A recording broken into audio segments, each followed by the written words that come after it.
welcome to another Aircode 429 tooling video. Today we'll be talking about the SANS Threat Intelligence tool.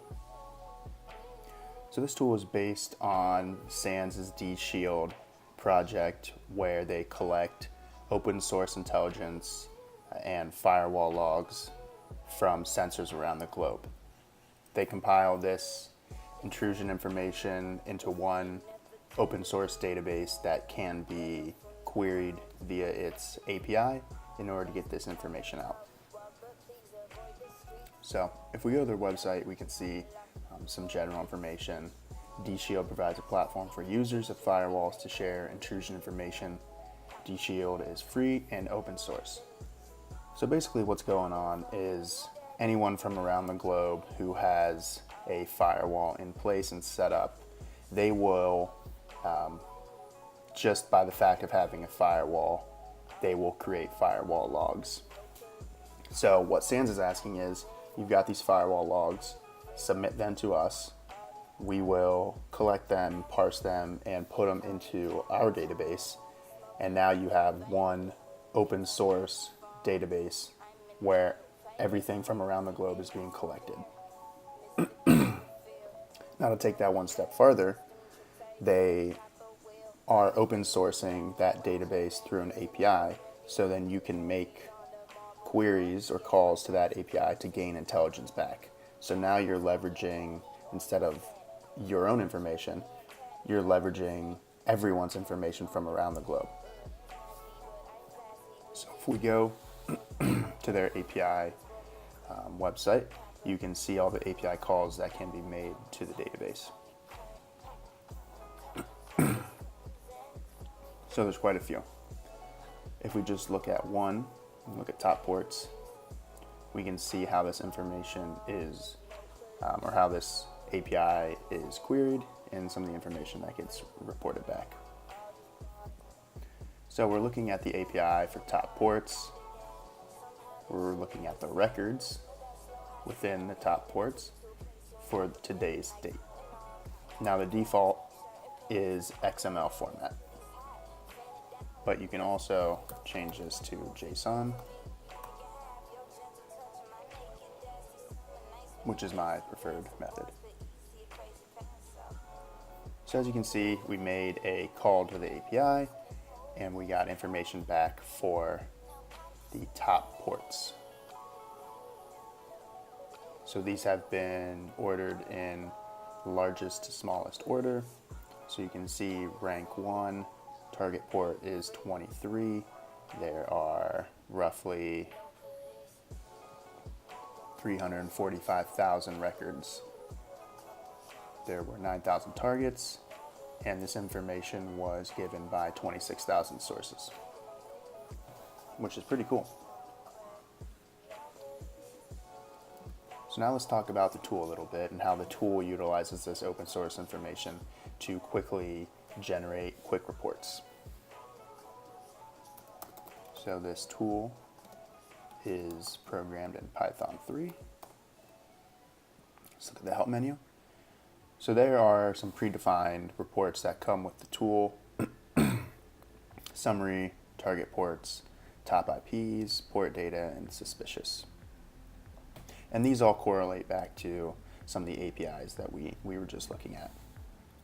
So if we look at the daily report summary, you can quickly see that it gives back today's date, the records for the day, targets, and the sources. So as we mentioned earlier, there are 2 million records for today. There are 10,000 targets, and this has been provided by 109,000 sources. So I'm recording this fairly early in the day, but already 109,000 people have submitted their firewall logs and are saying there's 10,000 sources or 10,000 targets, and there's 2 million records already collected in the database from 109,000 logs just today, which is pretty insane. So you can see how utilizing this tool really allows you to gain intelligence that you would otherwise not have access to. So let's take a few more reports, take a look at some of those, and then we will go under the hood a little bit and see how this data is being parsed and presented.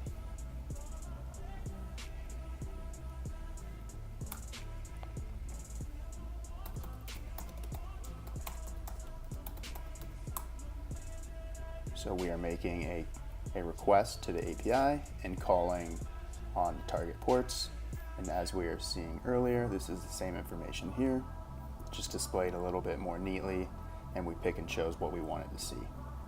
So we have 23, 22, 25, 445, Telnet, SSH, SMTP are the top 3 ports, and you can see quickly the amount of records for each port.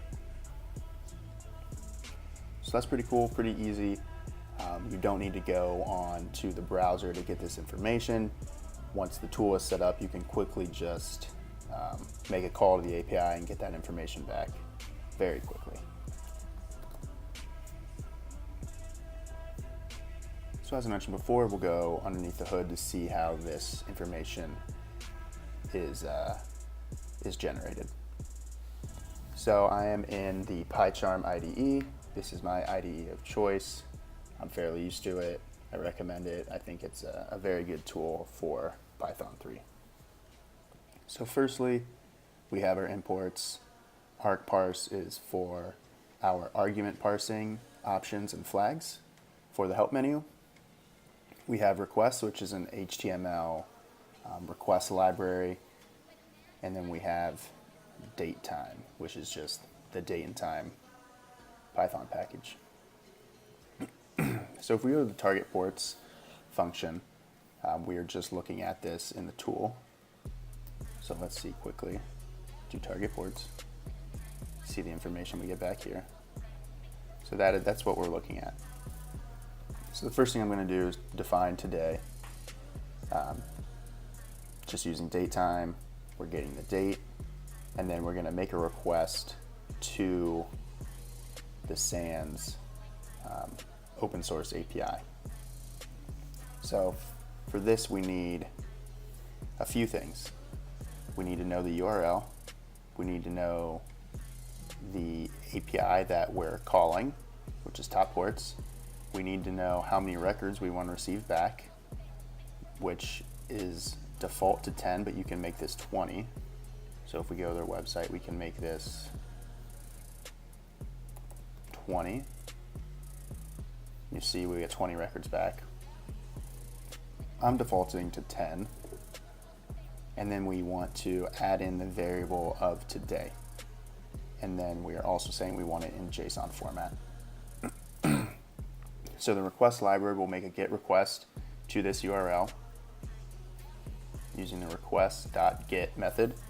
And then the Python method, JSON, will actually decode this and store it in a JSON list that we can then parse through. And we're defining this all as the data element.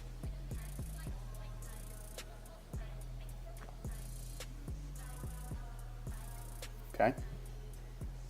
We are then searching through this variable to see the number of the arrays in the key.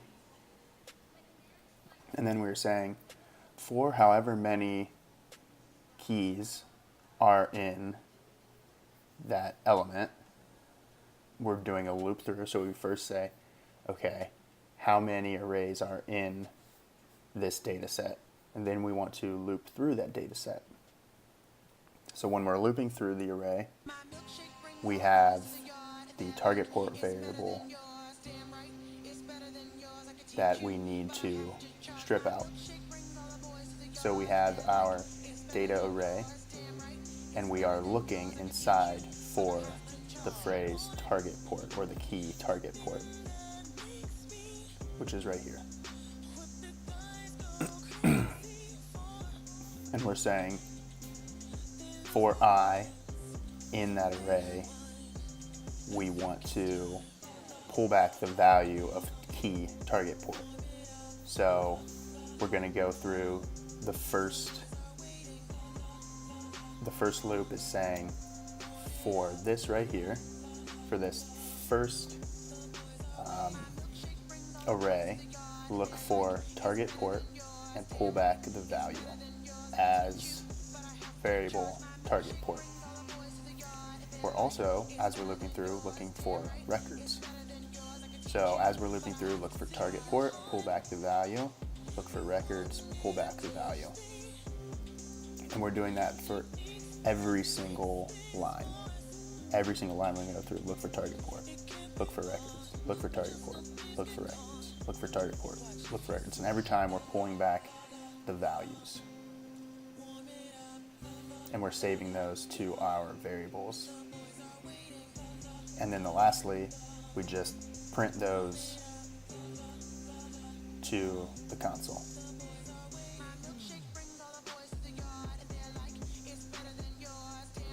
And that's how we get to the final report of this right here. Pulling back the target port and then pulling back the values themselves. And that's basically it. And that is what we're doing for every single function here. Some are a little more complex than others, but basically it is the same method of querying the API, asking for the amount of records, defining the day, defining the format, and then parsing through those. So lastly, I'd like to just show you how the website utilizes this data to show threat intelligence. So we have the SANS threat intelligence section, and you can see how this information has been parsed even further and then presented in the website using graphs. So we have our target ports right here and their data, and then we also have that right here. So as you can see, we have 23, 22, 25, just as we had in the report. And we also have some other graphs that show a little bit more data. So yeah, that is how you can use this tool to query the open source SANS DShield API and database to get threat intelligence data from SANS. And this data is, like I said, intelligence from around the globe. So it definitely should be utilized and leveraged on your day-to-day, because it's going to give you way more information than you could on your own. I hope you enjoyed the video. See you the next time.